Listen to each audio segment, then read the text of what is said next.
TikTok, time to rock. Good evening, good morning, good afternoon to everyone who's watching from all over the world. I'm your friendly neighborhood philosopher. Banned until when? When did I get unbanned? Was that today or yesterday? That was yesterday. Yesterday, I got unbanned. They banned me and unbanned me so much. It's all like a blur of being banned and unbanned. All right, so it's me. I'm back, and with me now is, as we've discussed before, the equivalent of a man who spends his life documenting sightings of the Loch Ness Monster. He is Robert Spencer, who specializes in that mythical creature called Jihad. How are you doing, Robert? I am doing great, David. I've been watching a lot of people saying prayers, giving alms, being charitable and kind. That was their jihad, getting people to school on time, going to the gym. It's very exciting tracking jihad activity because you get to see so many people doing good works. All right, just checking here because Carm said no sound. Up, she took the message back. I guess that was Carm not having her audio on. Everyone else got sound. Just verify because I do occasionally have problems like that. We good? We all good? Let us know if we do in fact have sound. Elle says she has sound. All right, think we're actually good. Wow. I guess our jihad is having sound. Robert, did you know that jihad is just this internal spiritual struggle? Did you know that? I have heard this, David. As a Yeah. matter of fact, that is the true, correct meaning of jihad. It is a struggle to please Allah. And Allah being the all benign creator of the universe and of all of us, jihad means benevolence. Jihad means magnanimity. Jihad means kindness, patting little birdies on the head.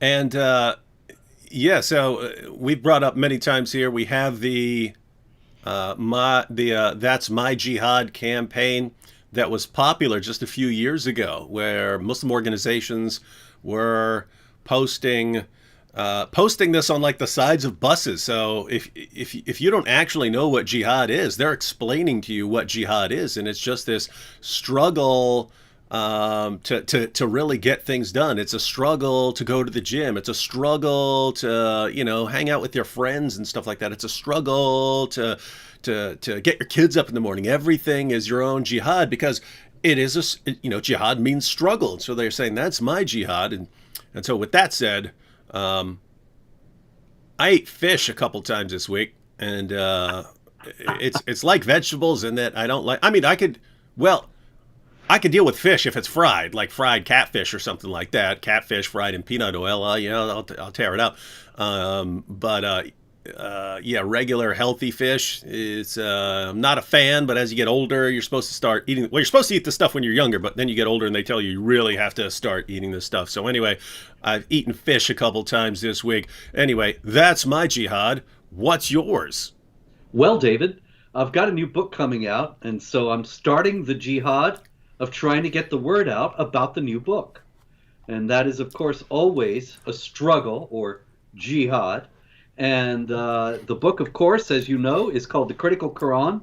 It is a commentary on the entire Quran, not my commentary, but my collection of the words of Ibn Kathir, the Tafsir al-Jalalain, Qurtubi, in other words, the primary Sunni commentators on the Quran, plus a new clear translation of the Quran.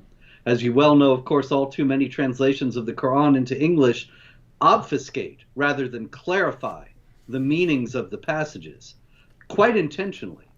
Whereas this Quran is a clear translation, commentary to help people understand what is actually understood by mainstream Muslims about the various passages, plus all sorts of goodies like variant readings. I've even got a couple of Shiite surahs in there, and all sorts of fascinating, wonderful things. Of course, everybody knows that the Quran is a garden of delights, and nothing proves that more than the critical Quran. And so my jihad this week has been to begin to start the publicity about it. Well, Robert, we'll definitely have to discuss that probably a little before it's officially available. but it already sounds like an epic dumpster fire. I mean, you just talked about variants. You just talked about variants, and I've heard from Muslim apologists for decades now that there is not a single variant, any variant anywhere in the entire history of the text of the Quran. So one, you already made that up, and two, I'll just have a question for you. When you translate verses like Surah 4, verse 34, are you going to give the true translation that it's, if she disobeys you, or if you fear disobedience or rebellion or something like that, then you admonish her, banish her to a separate bed, and then tap her lightly with a toothbrush? Are you going to give the true tap her with a toothbrush translation?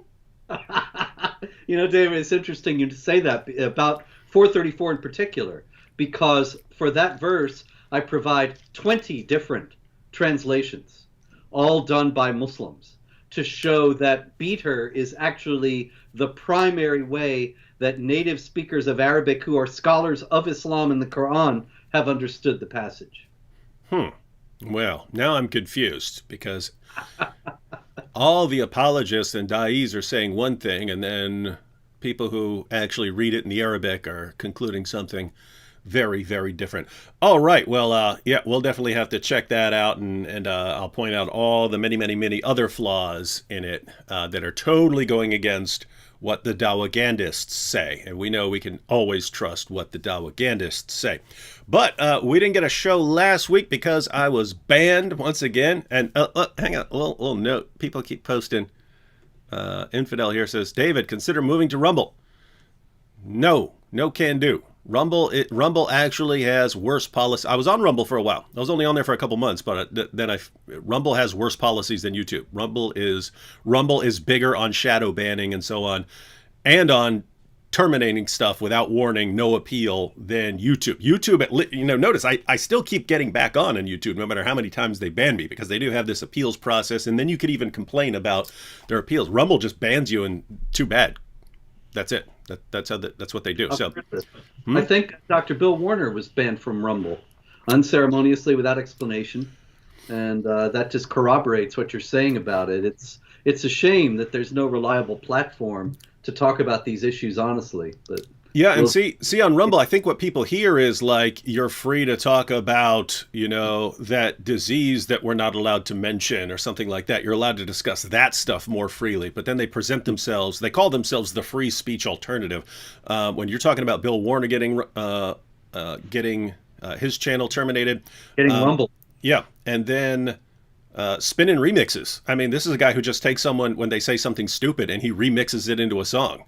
And he got terminated after a couple of those. And so it's guys, if that's what the platform is like when they're trying to get people to leave YouTube and come over, I can only imagine what they'd be down the road. Because guess what? Everyone says they're all about free speech at the beginning. That's what Facebook did. That's what Twitter did. That's what YouTube did, until they get a monopoly, or until they got billions of dollars of ad revenue coming in, and suddenly they change, and it's, hey, advertisers who are paying us money, you tell us what you want us to ban. So no can do on the Rumble there. All right, but we have a lot of jihad to talk about, Robert. Unless nothing happened, but I actually saw, and I'm not following usually the news of jihad from around the world, but I even saw some stories. So you tell us what's happened over these past 2 weeks, if anything. I didn't even actually go back the entire 2 weeks. Once I got 57 stories ready here, I thought that's probably going to be more than we get to. But there's been quite a lot of jihad while you were banned.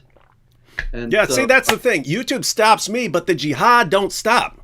The jihad don't stop. The jihad don't stop. And I'll tell you something else. There's some jihad right there on the YouTube, and it doesn't get stopped either. But that's another story. I often find, it's a thing I've been doing at Jihad Watch last few months, and that is that I notice that sometimes I see this jihad preacher preaching this blood-curdling stuff, and he's on Middle East Media Research Institute, MEMRI. Mm-hmm. And I notice that MEMRI says, oh, they got it from a YouTube. And so I go to YouTube and find the original, and I post both. The YouTube original and the memory excerpt, and I've never heard of any of those guys getting banned. Mm-mm. No, in fact, AP and I did a show on his channel just last night about this, where, of course, you have Ali Dawa openly calling for the public executions of ex-Muslims and saying he's going to be sitting there watching and so on. But we went through a clip by, we went through a couple of videos by Sheikh Asim al-Hakim, who's very popular. He has over 500,000 followers on YouTube. He has tons of followers on Twitter. And he's saying, hey, our community, the Muslim global community, is too weak right now. But so we just sit back and keep teaching Islam, keep doing dawah. But in 50 years or so, we have to be ready, because that's when the Islamic government is going to command us to go out and wage what we call offensive jihad. And he's talking about, hey, we're knocking on your door, and we're giving you the option. You convert, you become a dhimmi, and he goes, you convert, you become the dhimmi, or right? So he's openly saying, we're going to force you to convert, or you're going to become a dhimmi, or we're going to kill you. And we're doing this to everyone in the world. He's free to recruit people to that movement on YouTube. But if I pointed out the irony, when I say, hey, that's what Islam teaches, I get banned. So he's out recruiting. Yes, join me. We're going to do this. This is what we're going to do. We're not strong enough now, but we're going to keep building up our strength until we go on a global killing spree and kill everyone and subjugate everyone. And YouTube's like, great, we're all about diversity here. And I say, hey, don't go on that killing spree, and don't do what this guy said. How dare you? Your bigotry. You have to be banned. We live in an insane world, man. We do, and I think that goes back years, because I remember the Organization of Islamic Cooperation. About 15 years ago, they started their Islamophobia Observatory. And it was just basically a monthly publication about all the terrible Islamophobia. And I was getting in there all the time. And they would quote me saying various things that some imam said. And the OIC never got mad at the imam, and the imam never got in the Islamophobia Observatory. But I was always get in for quoting him. Robert Spencer says, fight those who do not believe. Robert Spencer, it's right here on his website. He says, if your wife rebels, you can beat her into submission. We found the quote on his website. That's it, man. That's how it was. All right. Still got that going. I don't know. I haven't checked in on it in years, but anyway. Okay, a lot of jihad this week. Shall we start with the war? The Ukraine war, the Russia-Ukraine war that we've discussed before, and I said it was not a jihad. The Mufti of Chechnya, Salak Mezyev, has actually contradicted me on that. And he says that the Chechens who go to Ukraine to fight with the Russians against the Ukrainians have gone to jihad. And he says those who fight there, they fight for the sake of the Quran, for the sake of Allah, so that this dirt does not spread among us, meaning Western values, Western civilization. They are at jihad. There is no doubt about that, said the Mufti Salak Mezyev, the Mufti of Chechnya. Now that's interesting because, of course, other Muslims are going to disagree with him. They have disagreed with him, but there are some who will say, well, if that is what he is saying, then even though this is not a struggle between Muslims, it's actually two infidel nations fighting each other, I can still gain the reward of paradise by going to fight there. And so it's actually him saying this, it's essentially a recruitment tool. Mm-hmm. And he's going to get some Muslims to go there to fight. And also the Muslim leaders in Russia itself got together, had a conference. They issued a fatwa quoting the Quran to justify the Ukraine invasion. And they said that any Muslims who were killed there fighting for the Russians would be martyrs. That is, they would go to paradise, get the virgins and all that. That's a good deal. So wait a minute. You're saying, now, ladies and gentlemen, I mean, keep in mind. So, if you're, according to Islam, you're supposed to obey your ruler no matter what. I'm talking about your Muslim ruler, unless he just clearly says something that is incompatible, in which case he becomes an apostate or a heretic or something like that. You're supposed to obey him. And so if he says, if your Muslim ruler says, yeah, it's jihad to go and fight in Ukraine or something like that, then you're good to go. But think about the absurdity of it, right? So it's, hey, you go over there, fight in this war that has nothing to do with you, so that you can spend eternity deflowering virgins in paradise.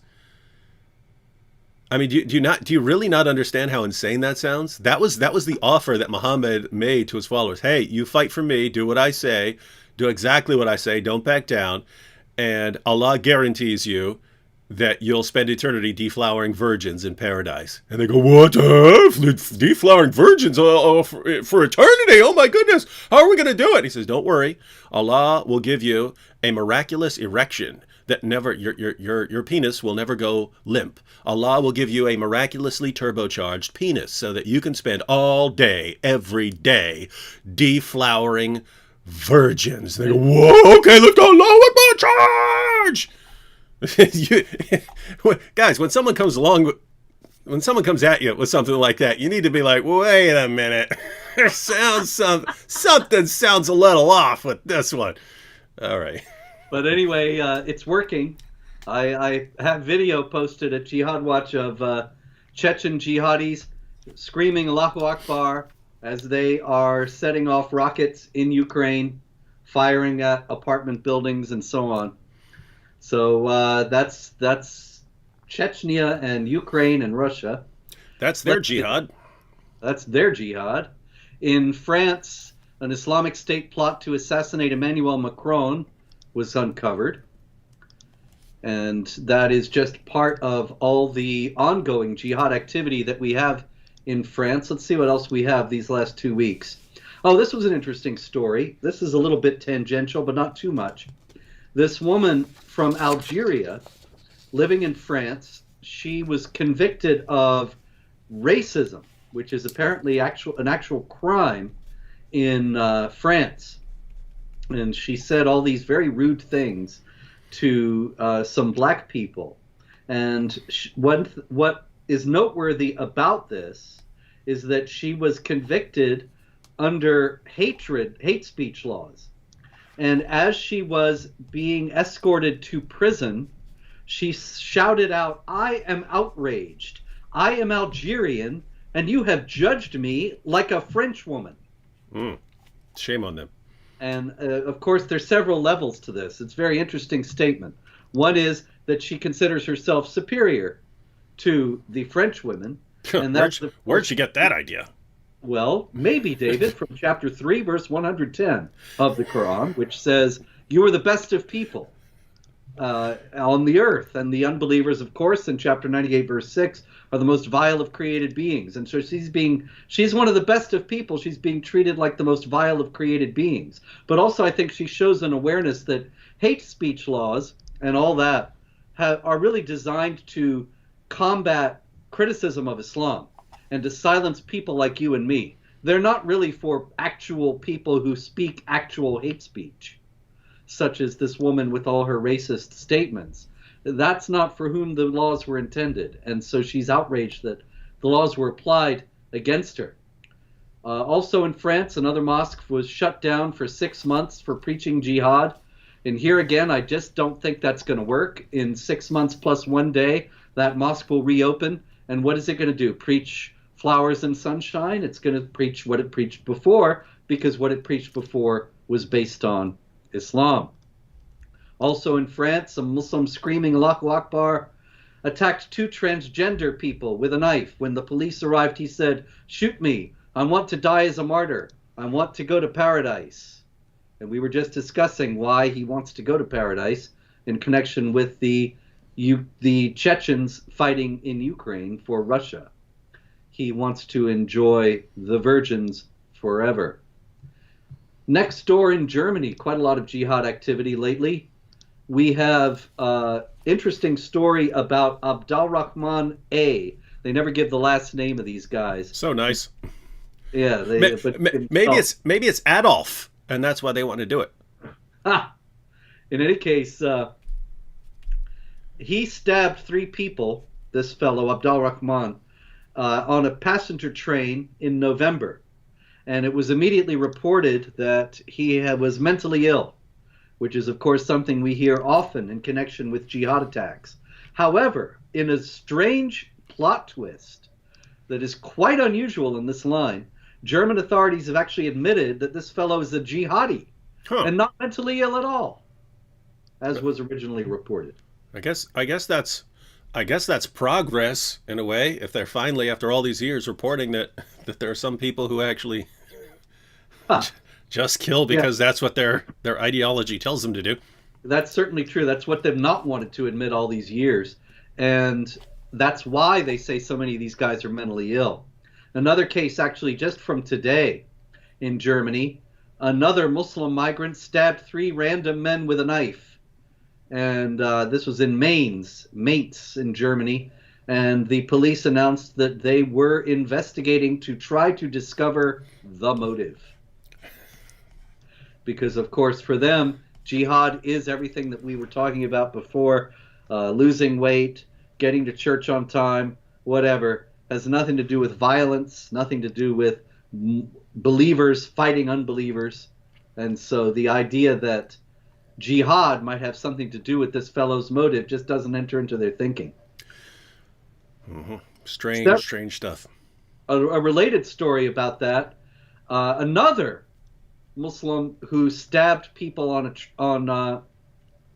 at random in Germany, it was originally reported as being named Elias, which is the Greek form of the name Elijah out of the Old Testament, and is a very common name among Arab Christians. But it turns out, now that he's going to trial, that his name is not Elias at all. It's Muhammad.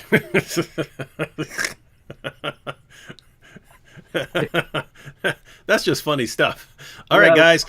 We just locked up 10 different people for terrorist attacks. What are their names? They're all named Muhammad. What do we do? Well, we can't have Muhammad looking bad. He's the greatest thing in history. Let's see, we'll call you Matthew, and you're Mark, and you're Luke, and you're John, and you'll be Paul, and you'll be Peter, and you'll be Jude. Anyone else we're missing? It's awesome stuff, man. Yep.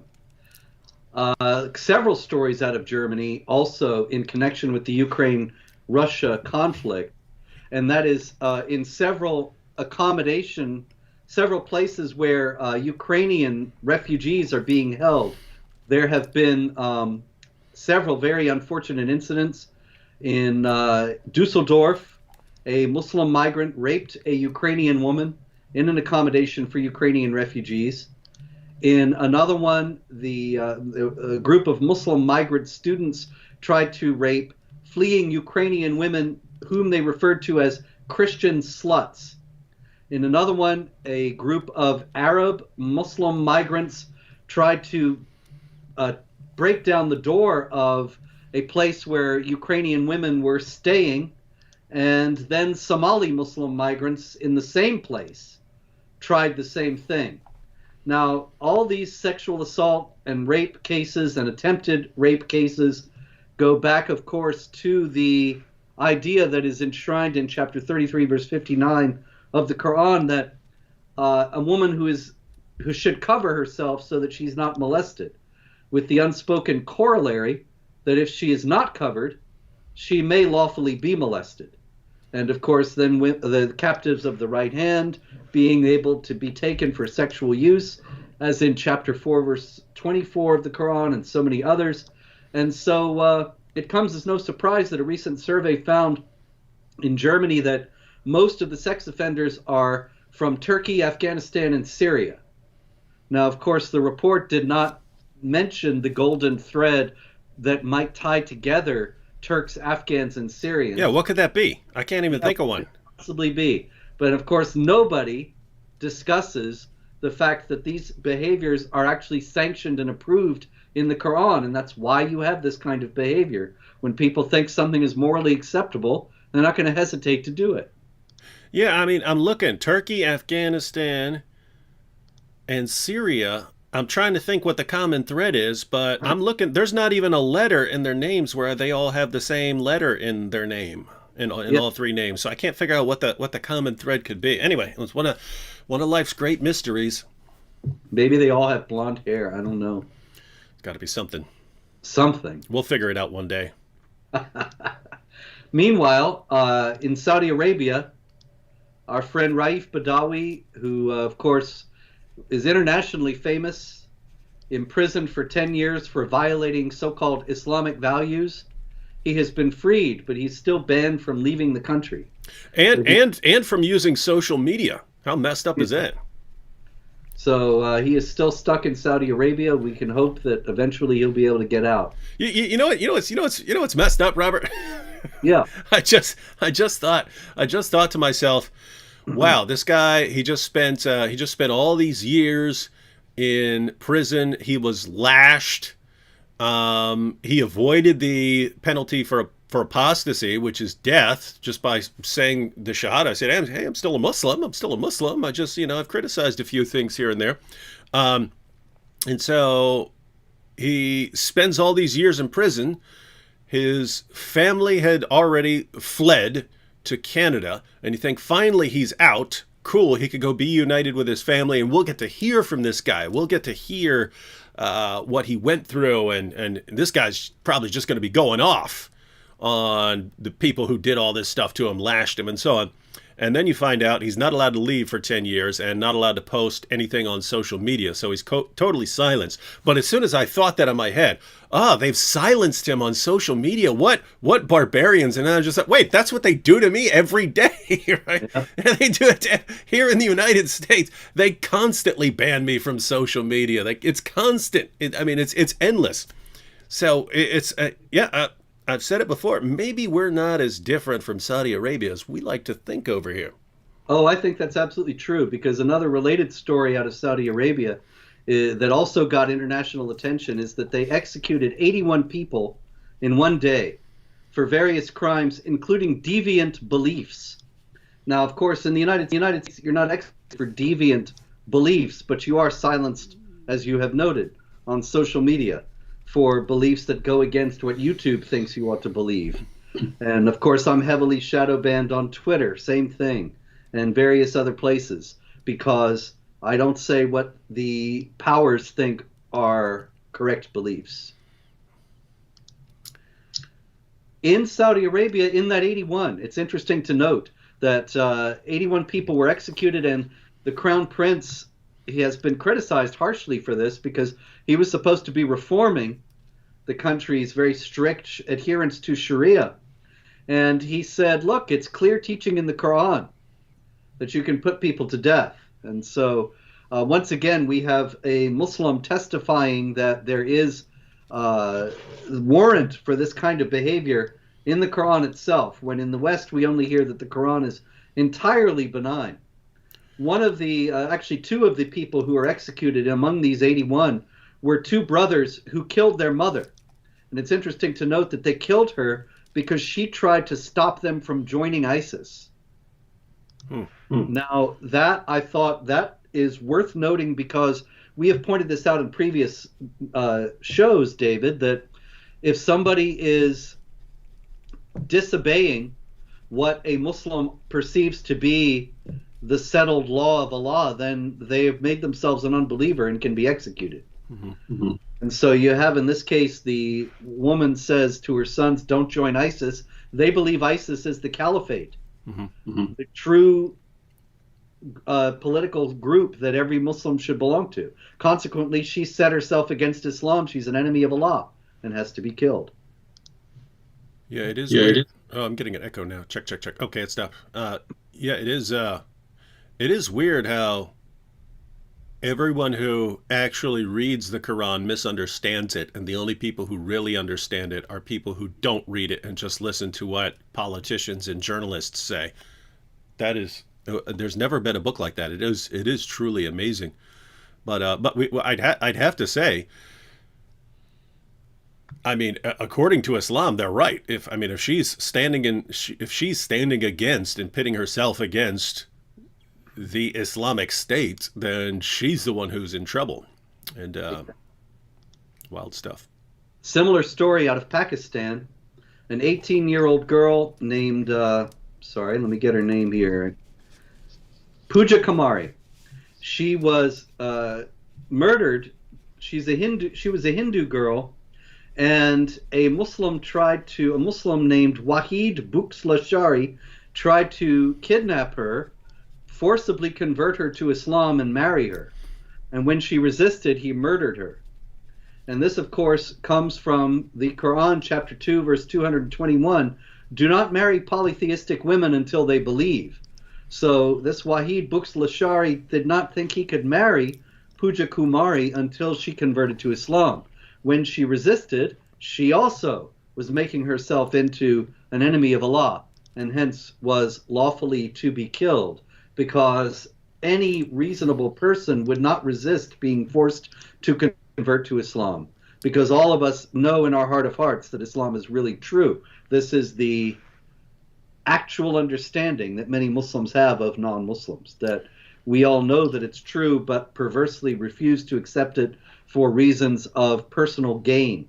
And that belief goes back to various stories about Muhammad dealing with the Christians from Najran in southern Arabia, and they, on their way to meet him, they say, we know this guy's the prophet, but we can't say that. We have to resist him because the Byzantines give us money, and we don't want them to cut us off.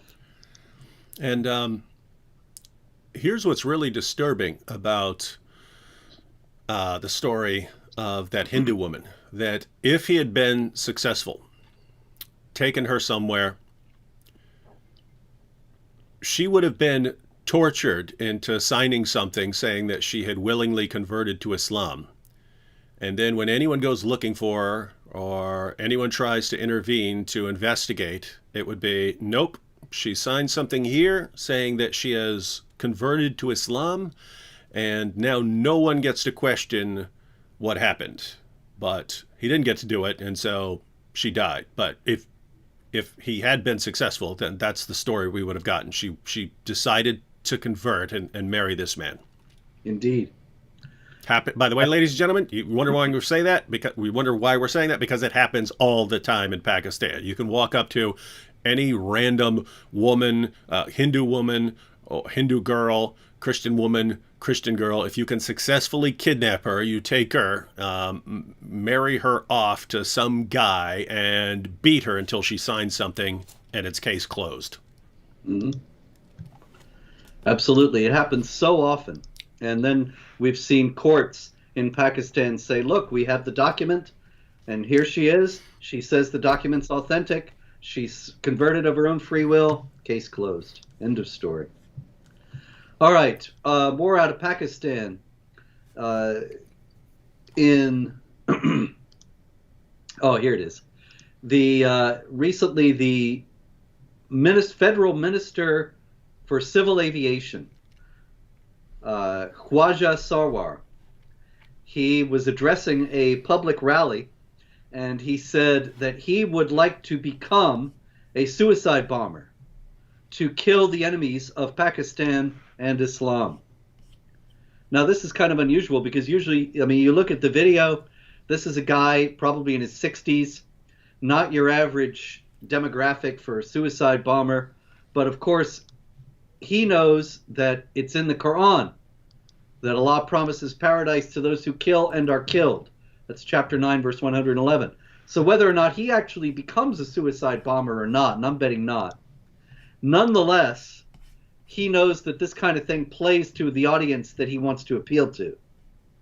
Those are the values of the people that he wants to win over to whatever cause he may be advocating for. And so he knows that they know what's in the Quran, and that consequently they will look upon him kindly for saying something like this. I mean, it sounds exactly like things Muhammad said. Muhammad said, I just want to be martyred and then come back to life, and then I get martyred, and then come back to life again, and then get martyred, and then come back to life again, and then get martyred. I just want to kill and die and come back, and so I can kill some more and die again and come back so I can kill some more and die again, and so on. And then as soon as someone says, hey, I want to be martyred, I want to go on a killing spree, I want to blah, blah, blah, blah. What? Where are you getting that idea? Yeah. And the whole thing, the idea that this guy would say this, it gives the lie once again to the Western idea of what's in the Quran and Islam. This is an educated man, a powerful, excuse me, a powerful and accomplished man, somebody who clearly has read the Quran, knows what's in the Quran, and yet he says this anyway, because that is in the Quran and not the flowers and sunshine that we are constantly told. Okay, out of Egypt, a terrible case. 3 Coptic Christians were brutally murdered by a group of 6 Muslims who were screaming Allahu Akbar as they murdered these 3 men and mutilated the bodies. And they said that this was revenge for the death of one of their family members from 1952. Now that's 70 years ago, and I don't have any way to verify whether or not that's true, but I do know that in the Quran, in chapter 5, verse 45, it says, "We prescribed for them in it life for life and eye for eye, nose for nose and ear for ear." And consequently, you can start a cycle of revenge that will never end, because both aggrieved parties read the same Quran and will consider that they have a right to avenge themselves against the other. And there's no corresponding. I mean, people will say, well, that eye for an eye business, that's in the Bible too. Sure, but there's also forgiveness in the Bible.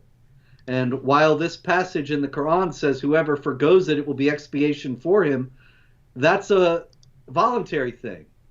And somebody might decide to go with the eye for eye, and then it could never end. And so it's entirely plausible that these people are working out a cycle of revenge that goes back to 1952, maybe even before that.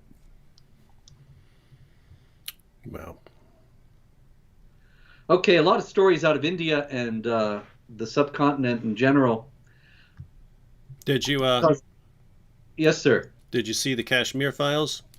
I have not had an opportunity to see it yet. I've got to see it. I've read so much about it, but I have not seen it yet. I caught it. Fantastic. How was it? Yeah, I'll make a review. Unfortunately, I'm going out of town like late tonight, so I won't be back until Friday night. So I'll post a review on Saturday. I do have some criticisms, but overall, I mean, it's a very well-made movie, and you see a lot of messed up stuff. And there was stuff in there I'm sitting there going, there's no way that happened. And I would look up the actual story, what happened, and it's worse. It's worse Right. what actually happened, and so on. So anyway, yeah. Well, there was some stories connected with the movie, actually, out of India. There were 3 Muslims who stabbed 3 Hindus who were coming out of seeing the Kashmir Files and were shouting slogans that the Muslims took issue with, and they stabbed them. Also in India, it was Holi, the Hindu festival of colors, and there were quite a few incidents around that. A mob kicking and beating Hindus for celebrating too close to a mosque, a mob stoning Hindus who were celebrating, and then the police showed up and the Muslims stoned them as well. And in an unrelated, separate but related story, I should say, a Hindu young man, 20 years old, was swimming in a well, and the Muslims thought that it was their well, and they murdered him because, of course, chapter 9, verse 28 of the Quran says the idolaters, the polytheists, are unclean. And so the Muslims believed that he had contaminated their well, and consequently they murdered him as a result. Bangladesh, there was also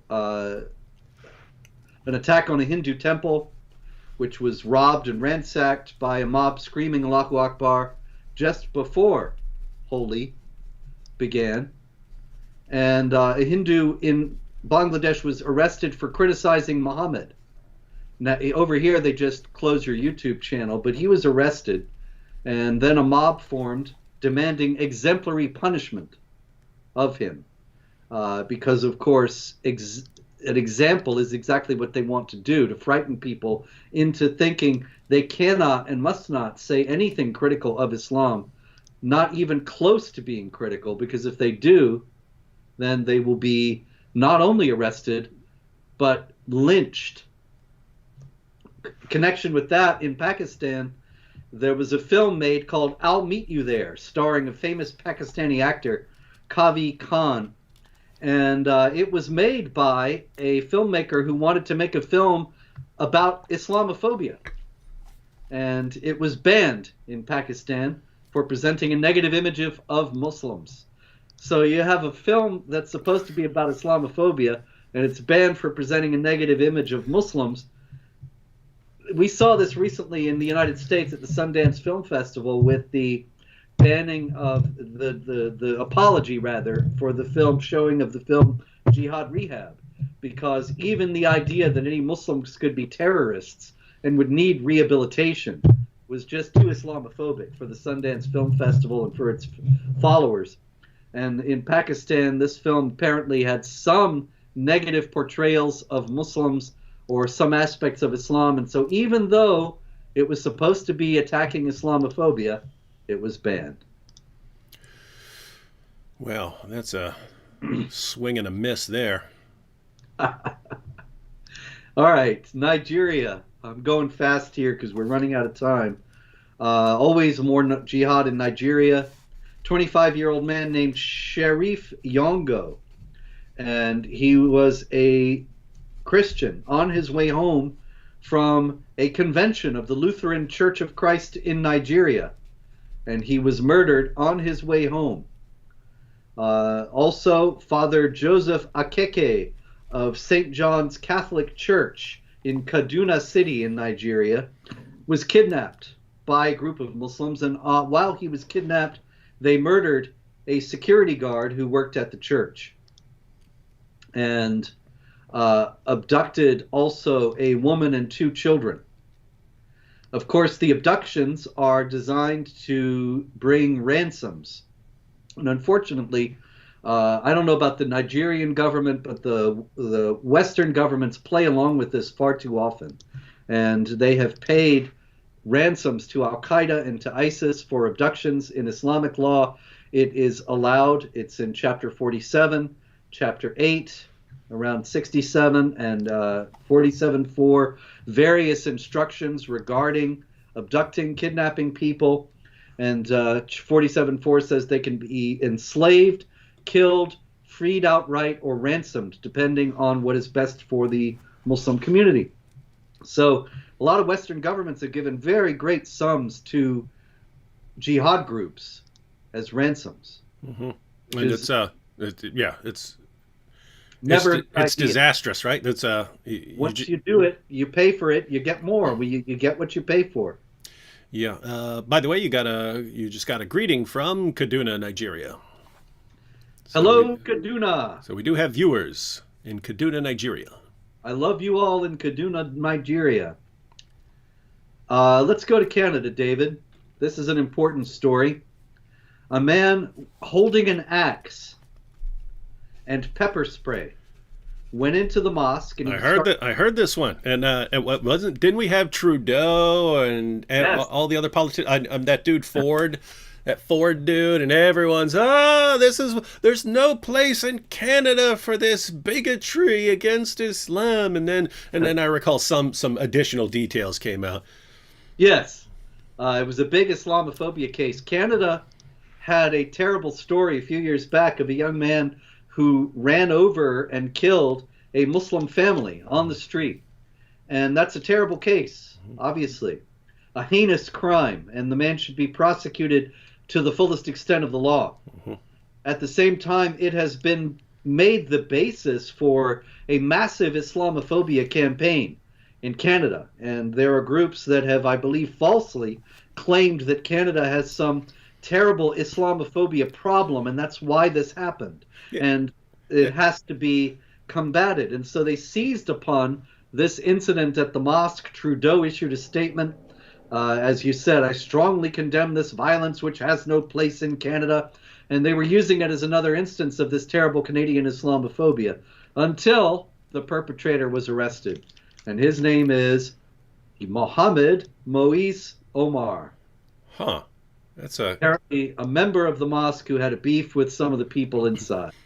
Yeah, and I mean, couple issues here. One, I mean, aren't Canadians like the most laid back people in the world as far Oh, as I yeah. can? I think they sit around all day drinking Tim Hortons coffee. I mean, that's what they do in Canada. There's literally nothing else to do in the entire country except There's go to curly. Tim Hortons and eat some and drink some maple syrup. There's But curling, David. yeah, so but here's the thing, and this is amazing.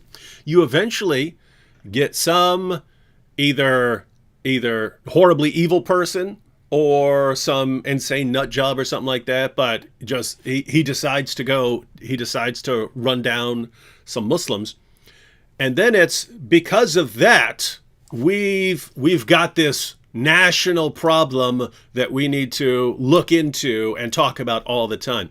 When for the rest of the world, there can be Islamic terrorist attack after Islamic terrorist attack after Islamic terrorist attack after Islamic terrorist. It doesn't matter. There are and you know there have been tens of thousands of them just since 9/11. Every time we come on here, you can talk about 50, 60 or 70 of them. It's relentless, and yet we're assured there's never a problem, and only a racist and a bigot and a hate monger would even think about looking into the source of this problem. So it's like, my goodness, and it sucks because as you see there in Canada, it's most frequently an insanity among the leaders and among journalists, right? Your average person walking down the street, if you break that down, say, hey, guy just ran his vehicle into some Muslims. Do you think we should look into that? Do you think we should look into why he did that and try to get to the bottom of it, punish that guy, but also look in to make sure that's just like, you want to make sure that that's just that guy and he's not part of some group that has an ideology that actually promotes those kinds of attacks. Shouldn't we look into that? I go, yeah, of course.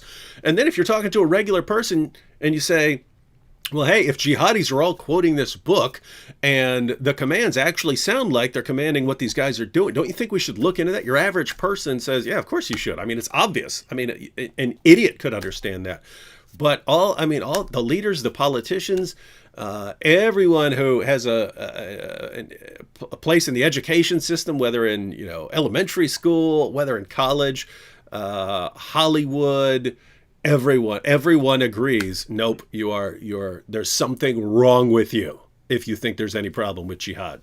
I got a story out of that about that actually, David, out of Goethe University in Frankfurt, Germany, where it has become a controversy now because a professor, Suzanne Schroeter, she criticized the hijab and is now, of course, being denounced as a racist. And so she herself has taken this a little to another level and has said, look, any kind of criticism of Islam in Germany, in German universities, is not only banned, but is so stigmatized that it's tantamount, you lose your job if you say anything critical about Islam. And that's not just in German universities, of course, that's true here as well. Also, in connection, I was talking about the hostage situation before in Nigeria, and I should note, in connection with that, I was saying that jihad groups earn a lot of money by hostage taking. Also this week, the UK, the British government, gave Iran, the Islamic Republic of Iran, $515 million for 3 hostages. So there you go. Hostage taking is sanctioned in the Quran and in Islamic law, and it's a lucrative undertaking thanks to foolish and short-sighted infidels. Let's see what else we got here, David. There was there was a very important story out of Iraqi Kurdistan.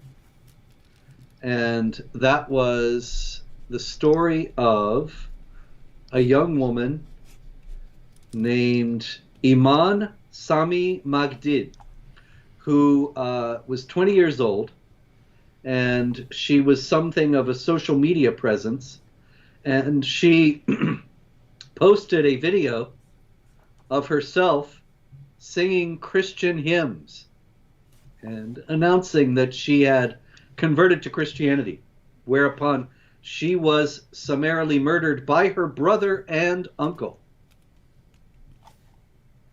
And of course, this goes back to the Quran, chapter 18, where Khidr, Moses' strange companion, kills the young boy, and Moses asks him why, and he says he was disobedient to Allah, and consequently his parents, who were pious, deserved a better child.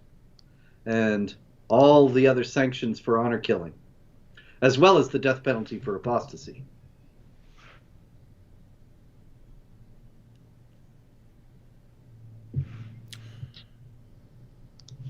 Did you come across this story? I'm checking it out. Did you come across this story from Israel?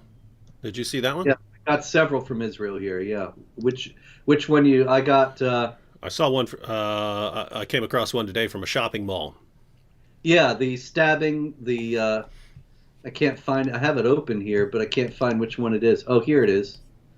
Yeah, the stabbing of a Palestinian. Oh no, that's not it either.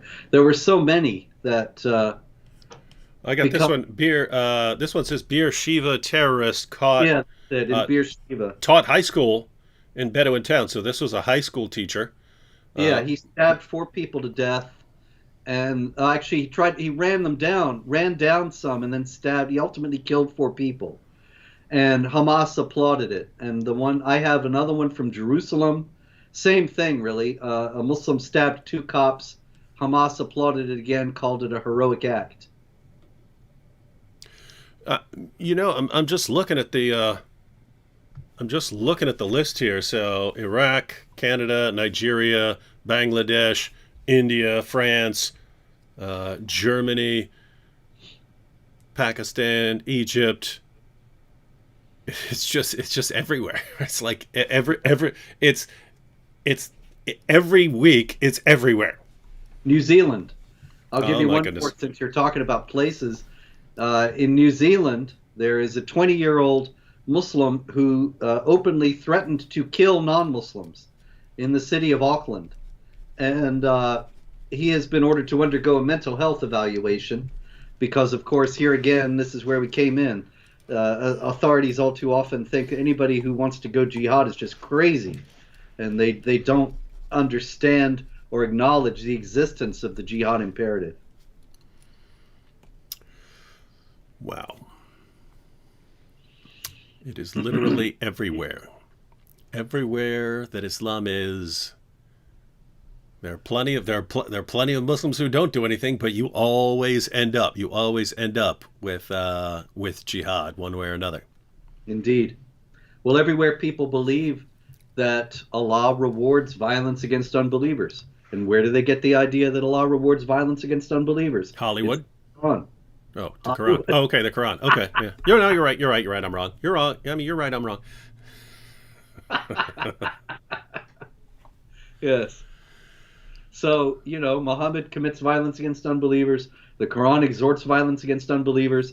And then Muslims commit violence against unbelievers. And, of course, it has nothing to do whatsoever with Islam. Yeah, the ones who actually know what Muhammad taught and are willing to do it, they're the ones who misunderstand their religion. And we're told that the true Muslims, the ones who know the true nature of Islam, those are our nice friends who never do anything to us, our nice Muslim friends who never attack us and so on, that we work with. And if you quote a verse to, they'll have no idea what you're talking about because they don't know what's in there. And so once again, it's this really, really strange book where the more you read it, the less you understand it, and the less you read it, the more you know about it somehow. It's amazing. It's an amazing book. That now, if I were to argue for a miracle in Islam, it would be that. It would be that the more you read the book, the less you know about it, but the less you read it, the more you understand it. That's a miracle. What a miraculous book. There it is. That's the best dawah. That sure is some good dawah. All right, we all done for the week? I think that's about it. There's plenty more, really, but it would take another hour. All right, so that's the jihad that we keep imagining. The problem is this jihad that we keep imagining actually keeps getting people killed, and that's the terrible thing. If we were talking about the Loch Ness monster and we were obsessed with Loch Ness monster sightings, and there's no Loch Ness monster, but somehow this Loch Ness monster kept slaughtering people all over the planet, everywhere. You might want to start looking into whether that thing's real. You got a point. All right. Well, everyone, if you want to stay up to date, on jihad, you have to go to Robert's website every day to see the latest news, and that's what Robert does better than anyone else. So Robert Spencer on Jihad Watch, and thereligionofpeace.com is also another good site that keeps everyone updated on a daily basis. Also, if you want to really understand the history of jihad, you have to get Robert's book, The History of Jihad. Those links are in the description box, and we will very soon apparently be discussing your critical Quran. Any final thoughts? There'll be more jihad. That's all I can tell you. Yeah, sadly, sadly, sadly. More jihad and more Loch Ness monster sightings. But Yes, the it will Loch be Ness, messy. yeah, the Loch Ness monster sightings, well, fortunately, will not actually get anyone killed. But the imaginary jihad will keep getting people killed. And Carl here says, "Thank you, David, for taking the time to listen to Robert's delusions." And so, you're welcome, Carl, and you're welcome, everyone. We'll continue listening to Robert Spencer talk about all the delusions that are getting people killed all over the world. Yes. Until next time, Powerful delusions. catch y'all later.